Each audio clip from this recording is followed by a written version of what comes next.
Hey guys, Dr. Christy Ennis. Pickleball is an awesome sport and it requires a lot of balance, agility, the ability to move side to side, and strength through multiple different areas. So we're going to target all of that today with these exercises that you want to do. First exercise really works on both leg strength, well, all three things: leg strength, balance, and the ability to change direction. So starting out by going forward in a lunge, we're going to go to an angle at a lunge. We're getting all movements, all directions.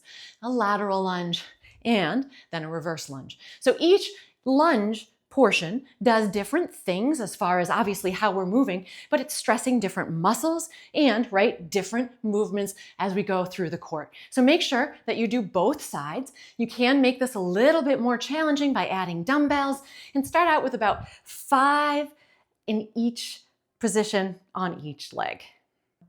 Next exercise uses a band. So just get a band, loop it over something sturdy. You can even use a railing, that works well. You're gonna start with a split stance, one foot in front of the other. If that is too wobbly, go ahead and bring that foot out until you feel like it's a little challenge to balance, but that you're going to be able to hold your balance. From there, you're gonna get some resistance in that band and you're gonna press it forward. Now, it's gonna wanna pull you that way. So we're really using those abs on this side, the legs, and obviously the balance here as well. So it doesn't look that hard, but this is a tough one. And then of course you would face the other direction, other leg in front to get the other side as well. This next exercise is going to help the shins. A lot of times people will get shin splints because of all the accelerating and decelerating that has to be done. And we use those anterior tibialis muscles. So actually quite a simple exercise, but not easy. You can hang on to something if you need to. All you're going to do is try to lift up those toes, rock back onto those heels, keeping the rest of your body nice and straight. Notice I don't lift up real high. I got an ankle thing going on. If you can get more range of motion by hanging on, go ahead and do so and really concentrate on trying to keep nice and slow, both up and down. Shoot for about 15 to 20. All right, you need a band again for this exercise, and notice I have this lovely one tied into a knot. If you have a loop band, you can use that. Easy enough though to tie it right into a loop. Going over the wrists, I'm going to start by bringing my arms out in front. If that bothers your shoulders, you can drop those arms down a little bit. You're going to gently squeeze those shoulder blades together, and I'm going to pull out. So now I'm working on the shoulders and the muscles that help stabilize the shoulders, which are super important in actually any racket sport. So if you're a tennis player too, you can use this one as well. You can use all of these. Make it even harder. Keep that shoulder blade squeeze, keep that little pull, and then you're actually going to circle without losing that shoulder blade squeeze. It is harder than it sounds, or maybe it's not, but you want to make sure you do both directions and probably about 5 in each direction to start, making sure you don't let that go and especially don't let those shoulders hike up. Next one is for our wrists. If you've ever had tennis elbow, sometimes even golfer's elbow, they don't always have to be from those exact sports. This is going to help strengthen up those muscles that support there. All right, so all you're gonna need is a towel for this one. I'm kind of have it partially twisted already, and I'm gonna bring my arms out in front. Again, if that's bothersome on your shoulders, go ahead and bring those arms in. And I'm just working on twisting towards me.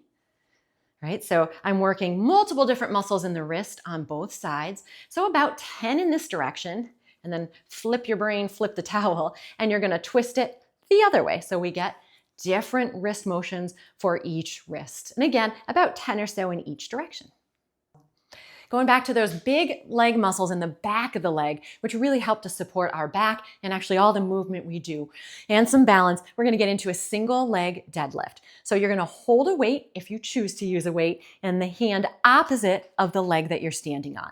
If you're just starting out, don't use a weight. It's totally good to go body weight. You wanna think about the leg that you're standing on, that hip is going to shift back. So I'm not really lifting this opposite leg, it's just coming back because this standing leg is doing the work. You want to keep a flat back, just a slight bend in that knee. You're going as far forward as you can, of course, without falling over. You can hang on to something if you need to, and then all the way back up. Now, if that is just too much to start with, you can go ahead and do the same motion, but put that back toe or foot down. So again, I'm still getting that hip shift, that hip hinge. That's the important thing here. And then it's coming all the way back up. So I'll show you that from the front too. So same idea, right? I'm just using this front leg to do the work. My arm isn't going anywhere, just kind of hanging down there. And start with about 10 to 15. Our last one really works on that side to side movement. You're gonna get in a nice athletic stance, so those knees are bent a little bit. We're gonna shuffle to the left, shuffle to the right, and then shuffle off to buffalo. So here we go, right? And you wanna make sure that as you do this, you are stopping yourself because that's part of what you need to do. Now, if you are having difficulty with any of the little bouncing things, that's okay. So start off just by doing that little side step squat. You're at least getting that lateral, right? That side to side motion. You can even add a band above the knees to make that a little bit harder if you're not quite ready to add that little bit of a jump. And this one I usually do for time. I typically start people out with about 15 seconds. And if that feels super easy, we want to work up to about a minute, obviously switching sides as we go.